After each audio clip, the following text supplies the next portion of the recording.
Bapak Ibu sidang jemaat yang terkasih di dalam Tuhan Yesus, bersyukur pada pagi hari ini kita diberi kesempatan berjumpa kembali dalam acara sarapan rohani kita hari ini, Kamis 18 November 2021. Bersyukur dan semoga Bapak Ibu dapat saya temui dalam keadaan sehat dan tetap semangat dalam perlindungan Tuhan. Bapak Ibu, sebelum kita mengawali segala aktivitas, tugas dan tanggung jawab kita hari ini, marilah kita hendak mendasari kehidupan kita dengan membaca serta merenungkan firman Tuhan. Sebelumnya, mari kita datang kepada Tuhan di dalam doa. Kita berdoa. Bapa kami yang di sorga, pada pagi hari ini kami datang menghadap hadirat-Mu, mengucap syukur atas penyertaan dan perlindungan Tuhan dalam kehidupan kami. Semalam saat kami beristirahat, Tuhan tidak meninggalkan kami. Tuhan menjaga dan memberkati kami sehingga dapat beristirahat dengan baik. Dan pagi hari ini Tuhan telah membangunkan kami dengan kekuatan baru pemberian Tuhan, serta Tuhan memperkenankan kami untuk boleh menyambut dan memasuki hari Tuhan yang baru dengan selamat. Ya Tuhan, sebelum kami memulai segala kegiatan dan tanggung jawab pelayanan kami hari ini, kami ingin mendasari kehidupan kami masing-masing dengan kebenaran firman Tuhan. Tuhan, kami mohon Roh Kudus-Mu mengurapi kami semua agar kami dapat mengerti dan memahami akan maksud Tuhan. Khususnya kami hamba-Mu yang lemah dan terbatas ini, yang diberi kesempatan untuk menyampaikan dan memberitakan firman-Mu. Tanpa pertolongan Tuhan, Roh Kudus, kami tidak dapat berbuat apa-apa. Karena itu ya Tuhan, kami mohon Roh-Mu yang kudus menolong dan membimbing kami, agar firman Tuhan yang kami sampaikan dapat bekerja sesuai kehendak Tuhan, serta dapat menjadi berkat buat kami semua yang mendengarkannya. Terima kasih Tuhan, ini doa dan permohonan kami. Kami sambut firman-Mu hanya di dalam nama Tuhan Yesus, Sang Firman yang hidup. Kami berdoa. Haleluya. Amin. Renungan firman Tuhan pada hari ini terambil dalam dua bacaan, yaitu dalam kitab Mazmur pasal 42 ayat yang kedua dan Wahyu pasal 21 ayat yang ke-6. Saya membacakan untuk kita demikian. Mazmur 42 ayat 2. Seperti rusa yang merindukan sungai yang berair, demikianlah jiwaku merindukan Engkau ya Allah. Bacaan yang kedua, Wahyu 21 ayat yang ke-6. Allah berkata, orang yang haus akan kuberi minum dengan cuma-cuma dari mata air kehidupan. Yang dikatakan berbahagia mereka yang membaca, mendengar, serta melakukan firman Tuhan dalam hidupnya setiap hari. Bapak Ibu, dari kedua bacaan ayat nas firman Tuhan hari ini, tema renungan firman Tuhan yaitu mengalami hadirat Tuhan. Tuhan berfirman dengan gamblang dan jelas, jikalau kamu tinggal di dalam Aku dan firman-Ku tinggal di dalam kamu, mintalah apa saja yang kamu kehendaki dan kamu akan menerimanya. Yohanes 15 ayat yang ke-7. Artinya untuk kita dapat menikmati dan mengalami penggenapan janji-janji Tuhan. Tidak ada jalan lain selain kita harus tinggal di dalam Tuhan dan taat melakukan firman-Nya. Tinggal di dalam Tuhan berbicara tentang persekutuan yang karib, keintiman dengan Tuhan, selalu ada di dalam hadirat-Nya.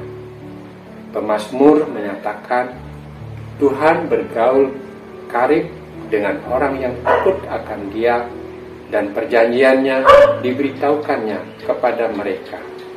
Mazmur 25 ayat ke-14. Bapak, Ibu, dan Saudara yang dikasihi Tuhan Yesus, bagaimana supaya kita memiliki persekutuan yang karib dengan Tuhan dan masuk dalam hadirat-Nya? Semua diawali oleh rasa haus dan lapar, serta kerinduan yang besar akan Tuhan dan kebenaran-Nya. Seperti dikatakan dalam Matius 5 ayat yang ke-6, berbahagialah orang yang lapar dan haus akan kebenaran, karena mereka akan dipuaskan. Pemazmur memiliki kerinduan yang luar biasa untuk mendekat kepada Tuhan. Seperti rusa yang merindukan sungai yang berair, demikianlah jiwaku merindukan Engkau, ya Allah. Bacaan ayat nas kita hari ini.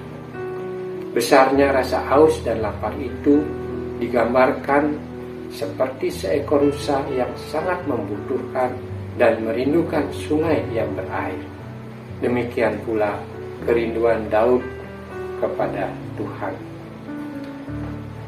Artinya pada bagian ini Daud sedang sangat membutuhkan dan merindukan kehadiran Allah dalam hidupnya.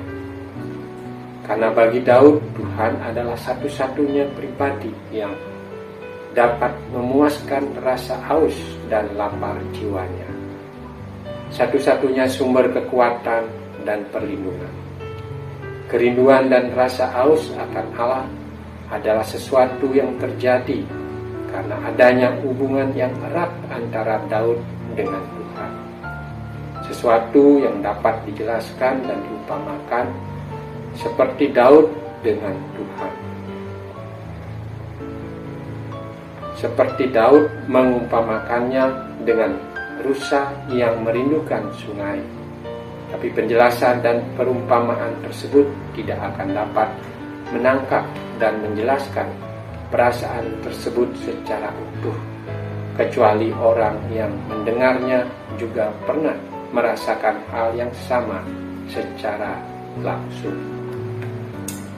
Bapak, Ibu, dan Saudara yang terkasih di dalam Tuhan, Daud adalah sosok teladan dalam hal kerinduan dan kecintaannya kepada Tuhan. Betapa Daud sangat merindukan Tuhan, dan bahkan kerinduannya melebihi apapun yang ada di dunia ini. Berada dalam hadirat Tuhan adalah segala-galanya bagi Daud. Karena itu ia dikenal orang yang sangat karib dengan Tuhan. Hubungan Allah yang karib bukan hanya berlaku untuk Daud saja. Sebaliknya, ia mengajak semua orang untuk mengambil bagian dalam dirinya, dan itu diberikannya dengan cuma-cuma. Akibatnya kita beroleh suatu hubungan yang karib dari Allah. Karena ia lebih dahulu memulainya, dan akhirnya kita dapat mengerti perasaan Daud dan kerinduannya kepada Allah. Pengalaman itu sungguh luar biasa. Sebab awalnya seseorang hanya mengecap dari cerita orang. Kemudian ia mengalaminya secara pribadi. Kita dapat melihat hal ini dari perkataan Ayub. Hanya dari perkataan orang saja aku mendengar tentang Engkau, tetapi sekarang mataku sendiri memandang Engkau. Ayub 42 ayat yang ke-5. Pertanyaan buat kita sebagai orang percaya, seberapa besar rasa haus dan lapar kita akan Tuhan? Saat kita mendekat kepada Tuhan dengan rasa haus dan lapar, saat itulah awal Tuhan melawat hidup kita. Di mana ada lawatan Tuhan dan kehadiran Tuhan, sesuatu pasti terjadi, karena Dia hadir dengan segala otoritasnya. Kiranya rahmat dan anugerah Tuhan turun dalam hidup kita, dan oleh kasih-Nya kita dapat mengalami hadirat Tuhan, dan bukan hanya sekedar dari kata orang saja. Amin. Mari kita berdoa. Bapa Surgawi, Bapa yang bertahta dalam kerajaan surga yang Maha Kudus, Bapa yang kami senantiasa muliakan dan sembah di dalam Tuhan kami Yesus Kristus Juru Selamat kami. Pada pagi hari ini kami bersyukur dan berterima kasih atas berkat firman-Mu yang sudah dapat kami sampaikan dan juga perdengarkan. Kiranya Roh Kudus memampukan kami semua yang mendengarkannya agar dapat memahami serta melakukan akan firman Tuhan dalam kehidupan kami masing-masing. Ya Bapa di sorga, terima kasih atas segala kemurahan dan kebaikan Tuhan bagi kami sekalian. Pagi hari ini kami berdoa buat seluruh warga jemaat Tuhan dalam Minggu dan Basi, dalam segala aktivitas, tugas dan tanggung jawab masing-masing yang Tuhan telah tetapkan bagi kami semua. Tuntun bimbing kami Bapa, beri kami kekuatan, kesehatan, hikmat yang daripada Tuhan, sehingga kami dapat melakukan tugas kami masing-masing dengan baik dan benar seturut dengan kehendak Bapa. Bagi saudara-saudara kami yang dalam keadaan sakit, kiranya Tuhan juga melawat mereka masing-masing, menjamah serta mengangkat semua sakit penyakit yang dialaminya, memberikan dia pemulihan dan kesembuhan sehingga mereka sehat kembali serta kembali dapat memuji serta memuliakan nama Tuhan. Terima kasih ya Tuhan, kami serahkan hidup dan kehidupan kami hari ini hanya di dalam pertolongan Allah Bapa, Allah Putra Yesus Kristus, dan persekutuan dengan Roh Kudus senantiasa menyertai, melindungi, menguatkan dan memberkati kami saat ini, sekarang, kekal selamanya. Haleluya. Amin. Selamat mengalami hadirat Tuhan, selamat beraktivitas dan berkarya. Tuhan memberkati kita semua. Shalom.